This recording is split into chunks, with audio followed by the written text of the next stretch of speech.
సమం కాయశిరో గ్రీవం ధారయన్నచలం స్థిరః సంప్రేక్ష్య నాసికాగ్రం స్వం దిశశ్చానవలోకయన్.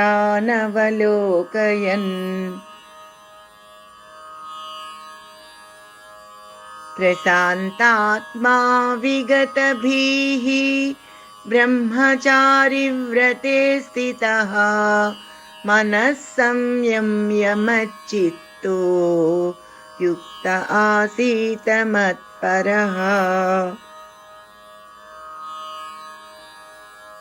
శరీరము, శిరస్సు, కంఠము నిలిపి కదలక స్థిరముగా ఉన్నవాడై అటూ ఇటూ చూడక ముక్కు కొనను చూచుచు ప్రశాంత హృదయుడై భయమును వదిలినవాడై బ్రహ్మచర్య వ్రతనిష్ట కలిగి మనస్సును బాగుగా నిగ్రహించి నాయందే మనస్సు కలవాడై నన్నే పరమగతిగా నమ్మి సమాధియుక్తుడై ఉండవలెను.